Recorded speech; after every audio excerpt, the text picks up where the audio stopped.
This, my friends, is the fastest table saw sled. It is fast to assemble and it doesn't need adjustments to make beautiful square cuts. The sled is put out by Infinity Cutting Tools. There's their logo. It's a kit. All the parts are cut. You're essentially just bolting and screwing it together. I think it should take you about 90 minutes. It took me a little bit longer because I'm fiddling around with YouTube cameras.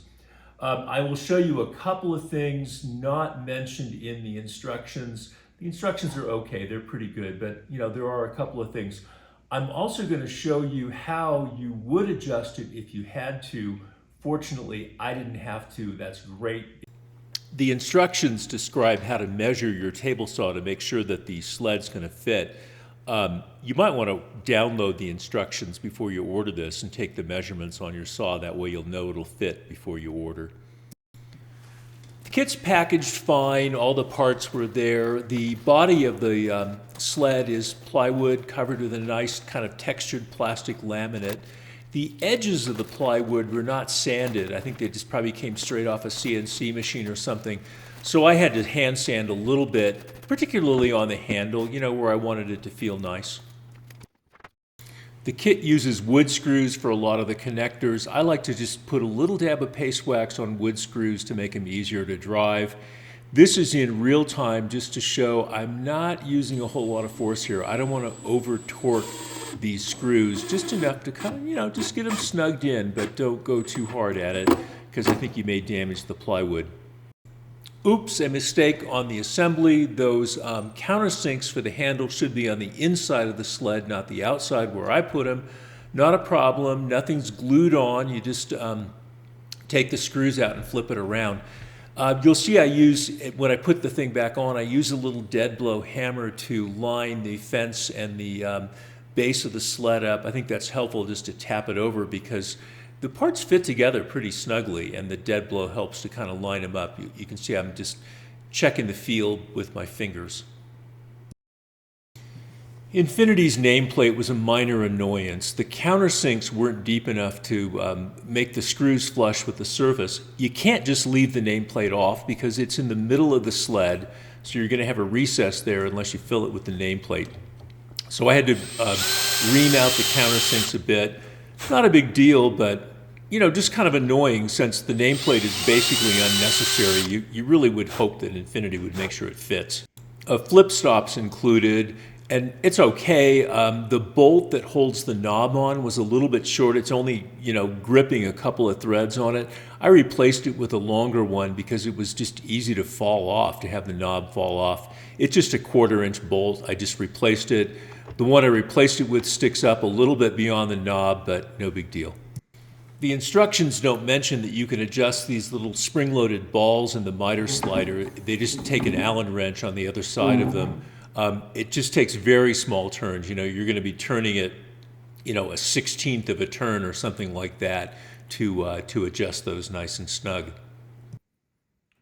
There are 2 zero clearance inserts on the sled. I use the one on the operator's right side for the 90-degree blade angle, the straight cut, and then the one on the operator's left side for a 45-degree bevel. If you ever wear those out or damage them, you can replace the zero clearance inserts. Infinity sells replacements. Time for the first test cut. I'm back on the 90-degree side, obviously. And I measure this with a double square, and look, it's very square. There's no gaps at all. It looks great.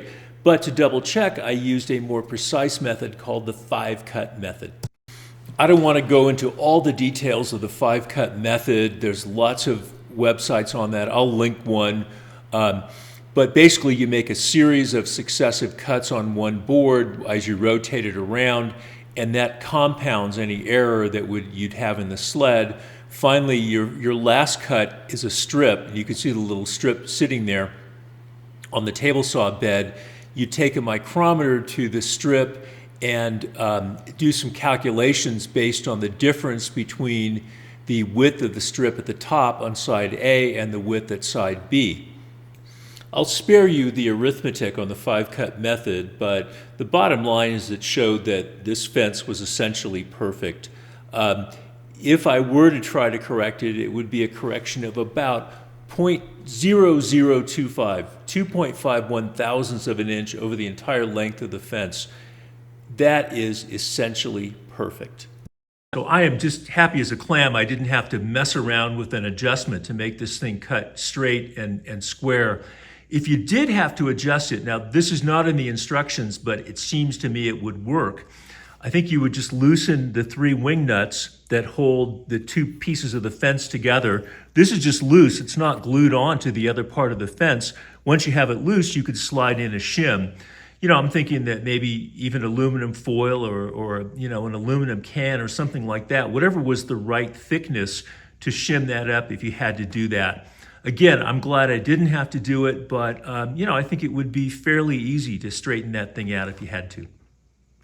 All right, well, this is the point of the video where I ask you to like and subscribe, so I hope you will subscribe to my channel. It's woodworking. There's a lot of woodworking on the channel, but we also just do some general stuff around the ranch with the horses and the cows and what have you, and snow clearing and all the other stuff you get up here at a ranch that's 7,000 feet up in the Colorado Rockies. So I am over the top happy with the Infinity table saw sled. It was easy to put together. I didn't want to make my own because I didn't want to spend the time, and here I got one that was fast, and most importantly, man, it makes a great straight cut without having to fiddle around and adjust it. So anyways, hope to see you back soon. Bye.